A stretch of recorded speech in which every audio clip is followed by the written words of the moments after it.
पर्यावरण, इन्वायरमेंट, जहाँ भी जिस एग्जाम में इस टॉपिक से रिलेटेड क्वेश्चन आ रहा है उन सभी के लिए बहुत ही महत्वपूर्ण one of the one video है जिसमें सारे पर्यावरण के टॉपिक्स को हम डिटेल में से समझाएंगे। डिटेल का मतलब है उस बिंदु पर हम चर्चा करेंगे जो बिंदु रियल में वास्तविक में एग्जाम के लिए महत्वपूर्ण है।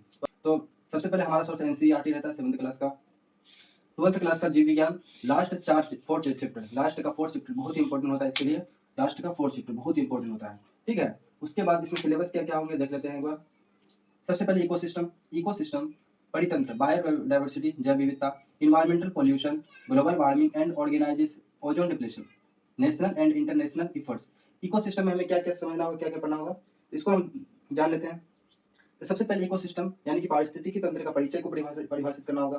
फिर उसके प्रकार क्या होते हैं, स्थलीय, जलीय, कृत्रिम, जो मानव निर्मित होते हैं वो कैसे होते हैं, कि जैविक और अजैविक घटक, पोषक तत्व चक्र देखेंगे उसमें, कि कार्बन चक्र कैसा होता है, nitrogen cycle, carbon cycle, ecological cycle, ये सब देखेंगे। उसके बाद आते हैं बायोडायवर्सिटी, जैव विविधता, बहुत ही इंपॉर्टेंट टॉपिक होता है बायोडायवर्सिटी। इसका सब टॉपिक जो हम लोग पढ़ेंगे वो होंगे कि हमारा जैव विविधता के प्रकार, यानी कि प्रजातिगत जैव विविधता होता है, आनुवंशिक जैव विविधता होता है, पारिस्थितिक जैव विविधता होता है, सामुदायिक जैव विविधता होता है। इन सभी जैव विविधता के प्रकारों को देखेंगे जो बहुत ही इंपॉर्टेंट होंगे हर एग्जाम के लिए। उसके अलावा जैव विविधता का महत्व क्या है, जैव विविधता का हमारा बायोडायवर्सिटी का महत्व क्या है। उसके अलावा भारत में जैव विविधता हॉटस्पॉट क्षेत्र, बायोडायवर्सिटी में हॉटस्पॉट क्षेत्र होता है। हमारे हॉटस्पॉट क्षेत्र जो है लगभग हिमालय 4 जोन है हमारे हॉटस्पॉट क्षेत्र, 36 हॉटस्पॉट में 4 हॉटस्पॉट भारत से है, तो उसको हम लोग देखेंगे।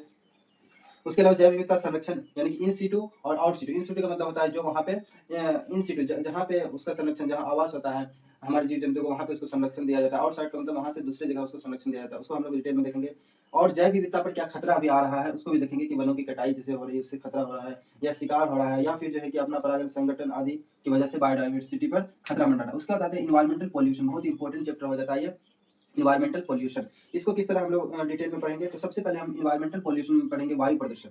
वायु प्रदूषण का कारण पढ़ेंगे, प्रभाव पढ़ेंगे, और उसका नियंत्रण कैसे किया जाता है। वेरी इंपॉर्टेंट, मेंस में सारे क्वेश्चन पूछे जाते हैं कि नियंत्रण कैसे किया जाए, क्या हम लोग को करना चाहिए ताकि हमारे वायु प्रदूषण को सही किया जा सके। उसके बाद हम पढ़ेंगे जल प्रदूषण। जल प्रदूषण में हम क्या पढ़ेंगे, वायु प्रदूषण, जल प्रदूषण, मृदा प्रदूषण पढ़ेंगे। मृदा प्रदूषण, फिर उसका कारण, प्रभाव, नियंत्रण। उसके बाद ध्वनि प्रदूषण पढ़ेंगे, अपशिष्ट प्रबंधन पढ़ेंगे, जो आजकल बहुत ज्यादा ई वेस्टेज बहुत ज्यादा चर्चा में रहता है, उसको बहुत इंपॉर्टेंट से पढ़ेंगे। वो इन्वायरमेंटल पॉल्यूशन में आ जाएगा पूरा डिटेल में। ठीक है, इसको लिख भी देंगे उस साइड, कोई दिक्कत की बात नहीं है।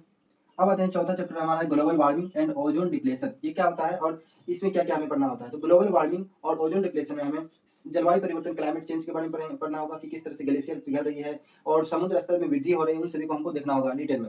लास्ट में national and international efforts, national and international efforts यानी कि राष्ट्रीय और अंतर्राष्ट्रीय जो भी एफर्ट्स किए गए हैं, या फिर मॉन्ट्रियल प्रोटोकॉल है, बहुत इंपॉर्टेंट हर क्वेश्चन इससे पूछता रहता है हर एक एग्जाम में।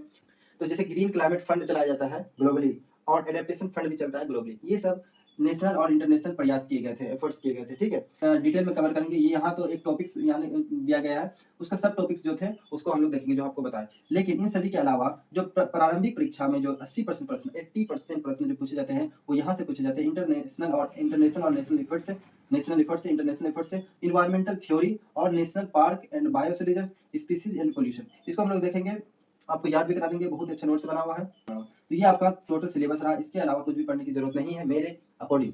बाकी बहुत सारा चीज है, आप एनसीईआरटी 7th क्लास का बुक पढ़ लीजिए, 12th जीव विज्ञान, जो जीव विज्ञान बायोलॉजी का लास्ट 4th चैप्टर पढ़ लीजिए, बात खत्म।